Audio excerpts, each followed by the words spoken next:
My name is Maria R. Mink. I'm 29 and until 3 weeks ago, I believed my life had finally stabilized into something I could rely on. I had been with Ethan for almost 4 years. We met at a mutual friend's birthday, one of those nights that starts with loud music and ends in quieter conversations in a kitchen while everyone else slowly disappears. We connected quickly, effortlessly even. Within 6 months we were living together. He worked in logistics management. I worked in operations support for a medical supply company. We weren't wealthy. We weren't extraordinary. But we were stable. That was the word I kept returning to. Stable. Predictable in a way that felt safe. We talked about marriage more than once. Last Christmas we even went ring shopping at a mall jewelry store. I remember stopping in front of a sapphire ring. Deep blue, simple, the kind of design that doesn't need attention to be seen. Ethan had smiled, squeezed my hand, and I remember thinking, this is what a future looks like when it finally stops changing. I didn't know he had already started rewriting ours in his head. The night everything broke was supposed to be a celebration. My cousin Marcus was hosting an engagement party at his suburban home. String lights over the patio, warm air, music spilling through open doors, about 40 people moving between kitchen and backyard like nothing in the world could disrupt them. Should have felt safe. Instead it became the moment everything split open. Ethan had been different all week. Distant. Short-tempered. Irritated by things that normally didn't matter. I asked him twice if something was wrong. Both times he blamed work. Deadlines, pressure, a manager on his back, exhaustion. He stayed late most nights. Once I offered to bring him dinner and he told me not to bother. We arrived at Marcus's place around 7. The party was already alive. Music, glasses clinking, overlapping conversations that were supposed to feel like belonging. I was mid-conversation near the center of the room when Ethan appeared beside me with a glass of wine. Flushed. Already past the point of restraint. Can we talk? He asked. Not quietly. Not privately. Loud enough that Marcus stopped speaking mid-sentence. Sure, I said carefully. What's going on? His face was set in something unfamiliar. Tight. Rehearsed almost. I need to talk about us. The room adjusted around us. Subtle shifts. Attention turning. Let's go outside, I said. No, his voice rose. I'm tired of pretending. That was the first moment I understood something was wrong in a way that couldn't be repaired. Then he said it. I don't think this is going to work. My stomach dropped as if the floor had disappeared beneath me. Ethan, I said quietly, not here. But he wasn't stopping. You could never be a good wife. I'm not going to marry you. Silence didn't fall so much as lock into place. 40 people frozen mid-reaction. Heat rushed up my neck. My hands went still at my sides. I looked at him, searching for any sign that this was alcohol, panic, misunderstanding, something that could be softened later. There was nothing to soften. Only intent. Focus. Like he needed witnesses for it to count. I didn't give him what he was trying to extract. No reaction. No collapse. No pleading. I simply turned, picked up my jacket from the chair near the door and walked out. Behind me someone whispered, "What just happened?" Then the room began rewriting the moment without me in it. I drove home in silence. No music. No calls. Just the steady noise of tires and my own breathing trying to stay even. Back at the apartment I sat in the dark for nearly an hour. My hands wouldn't stop shaking. I kept replaying the scene not for meaning anymore but for structure. Like if I examined it enough it would stop feeling unreal. Then my phone lit up. Lauren. One of Ethan's closest friends. Her message was simple. Do you know what happened after you left? I stared at it for a moment then replied, what? Can I call you? I said yes. She came through immediately, voice tight, unstable. I don't even know how to say this. Behind her, I could still hear the party continuing like nothing had fractured. Just say it, I said. Pause. Ethan broke down after you left. He started crying. Said he didn't mean it, that he was overwhelmed. But that's not the worst part. My grip tightened around the phone. What is it? She exhaled like she was stepping out of the noise. He's been seeing someone. My chest went cold. Who? His ex, she said quietly. Vanessa. For 2 months. For a second there was nothing in me that could respond. What? It barely came out. I didn't know, Lauren rushed. None of us did. Not until tonight. She showed up after you left and he just went to her. Like it was automatic. My stomach turned. There's more, she added, voice dropping. She said something. I heard her tell him, you said you'd end it clean. Like this wasn't new to her. My eyes closed without permission. Lauren kept going because stopping would have meant holding it alone. It started at a work event in September. That's what she admitted later. They met, talked, and then it just continued. Pause. Maria, that isn't a mistake. That's a pattern. I swallowed hard. Is he still there? Yes, she said. People are comforting him. Like he's the one who got hurt. A quiet bitterness. Most of them look uncomfortable. But he's still there. And she is too. Thanks for telling me, I said. My voice cracked on the last word. What are you going to do? She asked gently. I looked around the apartment. The space that had once felt shared, now unfamiliar in its stillness. I don't know yet, I said. When the call ended, I stayed there long after the screen went dark. Eventually, something in me shifted. Not peace. Not closure. Clarity sharp enough to cut through everything else. I stood up, turned on the lamp, and went straight to my laptop. If I was going to understand what had really happened to my life, I wasn't going to rely on memory. I was going to use evidence. I logged into our shared bank account. We had opened it 2 years earlier. Rent, utilities, groceries. A system Ethan called fair. Transparent. Equal. Clean. At first, everything looked normal. Rent. Bills. Groceries. Streaming subscriptions. The shape of a shared life. Then I slowed down. A charge. Provisions downtown. $180. Upscale restaurant. I had never been there. 3 weeks later, another charge. Same place. $210. I kept scrolling. A boutique hotel charge, $340. 4 weeks earlier, 15 minutes from our apartment. That same weekend, Ethan had told me he was out of state for a work conference. My hands went still. Then I didn't stop. 11 transactions that didn't belong in our life. Places I'd never been. Nights explained away with meetings, deadlines, exhaustion. Now they had timestamps. I started taking screenshots. One after another. Dates. Amounts. Locations. A life rewritten into receipts. I didn't sleep. I sat at the kitchen table with the laptop glowing in front of me while the apartment stayed dark around it. Hour by hour, the confusion dissolved into structure. This wasn't stress. It wasn't overwork. It was her. By morning, nothing about the last 4 years felt accidental anymore. Around 6, the front door unlocked. Ethan stepped inside quietly, like he expected the world to still be waiting for a version of me that hadn't seen anything yet. Same clothes from the night before. Wrinkled. Heavy with the aftermath of a night he hadn't controlled. His face looked drained in a way sleep wouldn't fix. He froze when he saw me at the table. We need to talk, I said. He placed his keys on the counter a little too carefully, like he was trying to keep control of the moment. I know I messed up last night, he began quickly. I was drunk, I didn't mean. How long have you been sleeping with Vanessa? No hesitation. No softness. Just the question. The change in him was immediate. Color drained from his face as if something had been pulled out too fast. What? He said, but it was hollow. Reflex, not denial. And don't lie to me, I added. Lauren told me. I checked the account. I rotated my laptop toward him. The screen lit his face. Rows of transactions, dates stacked into a pattern that no longer looked random. Restaurant. Food. Restaurant again. A second life translated into numbers. For once, he had no rehearsed version of the truth ready. Silence filled the kitchen. Then his shoulders sank. It just happened, he said, quieter now. Something sharp and humorless moved through me. Almost a laugh, but without air behind it. 2 months doesn't just happen, Ethan.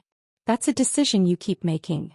He turned away, pacing once, like movement could reorganize what he'd already destroyed. I was confused, he said. We've been together a long time. Felt like we were stuck in a routine. Vanessa, she made me feel different. I looked at him for a long moment. So you humiliated me in front of 40 people because you were bored? That's not fair. No, I cut in, my voice rising despite myself.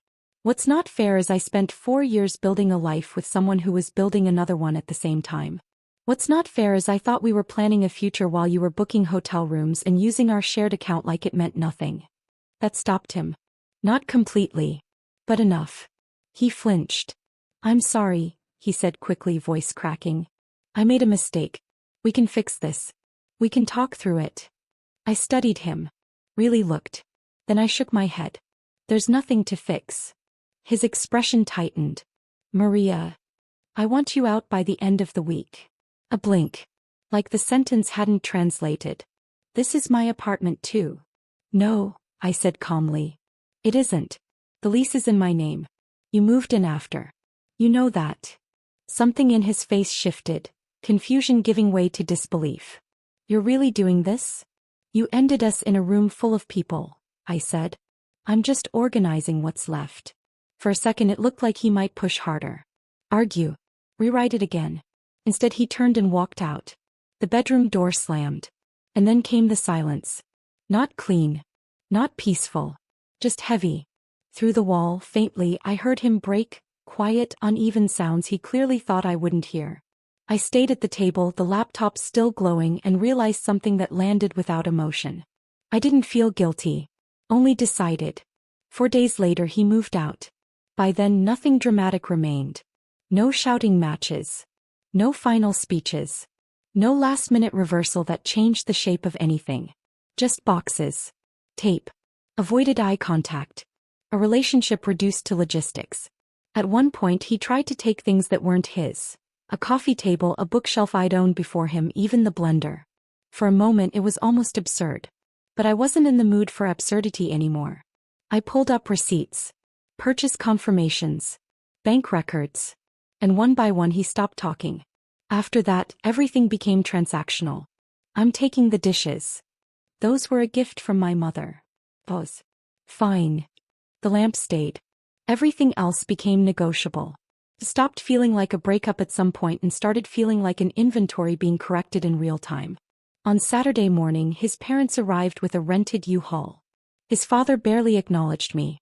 His mother gave me a tight, rehearsed smile, the kind people use when they've already decided you're the problem they don't want to examine.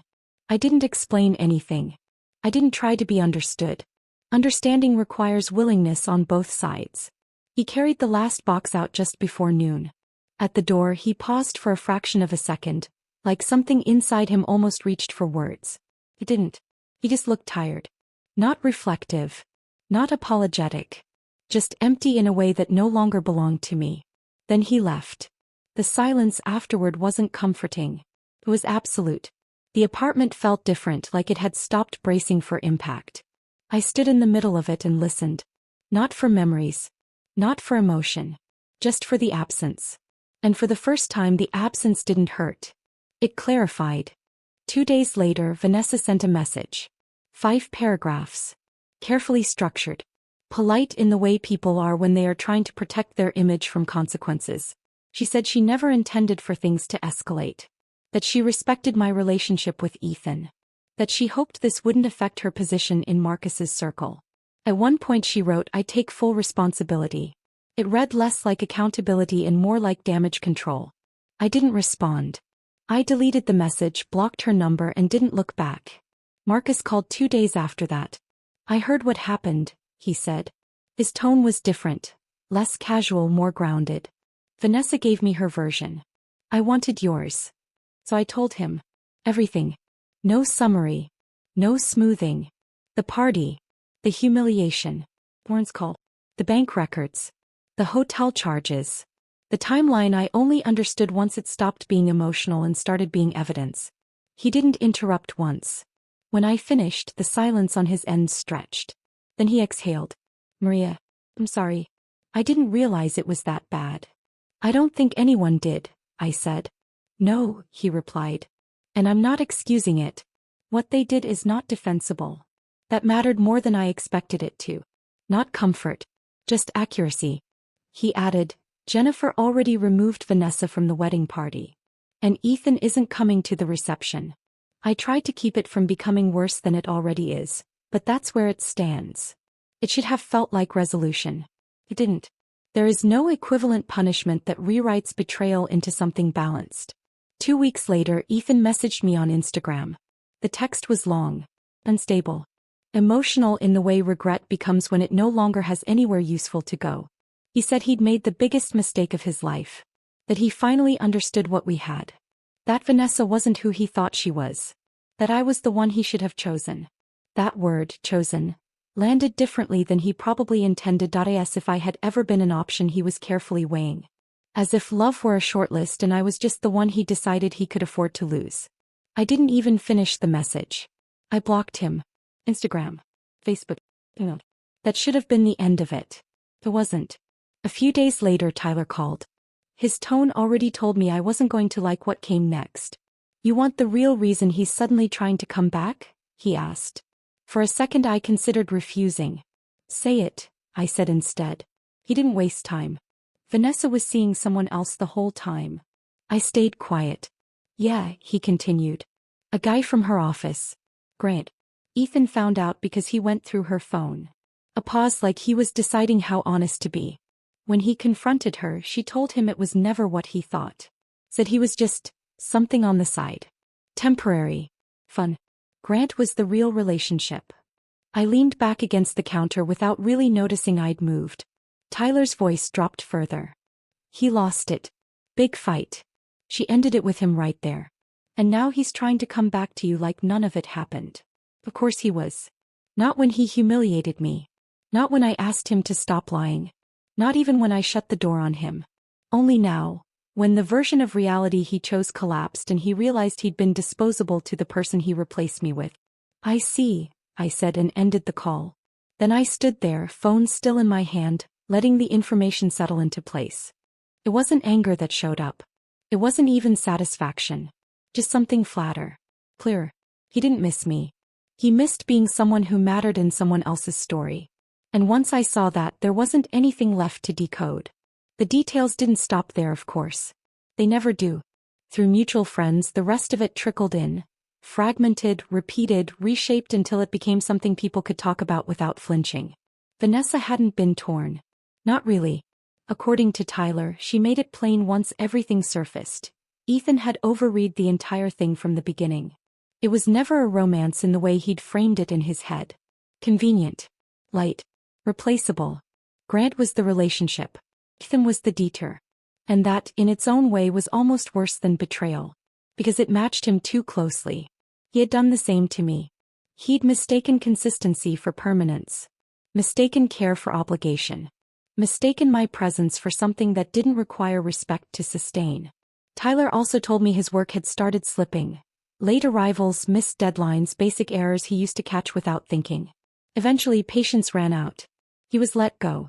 No drama. No slow exit. Just a clean cut. A month earlier I might have called that justice. Now it just felt like physics. Action meeting consequence without emotion attached. After that he started reaching out. Mutual friends. Old contacts.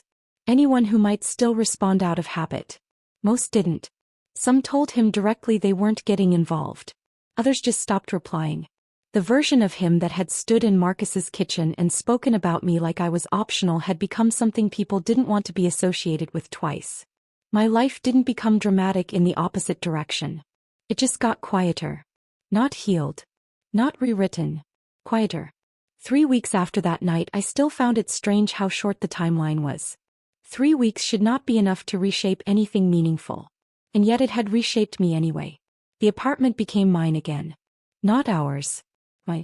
I changed it slowly without ceremony. The kind of changes that don't announce themselves. Chair moved from one side of the room to the other. His books donated without rereading them. Photos taken down one frame at a time, no pause between decisions. New sheets.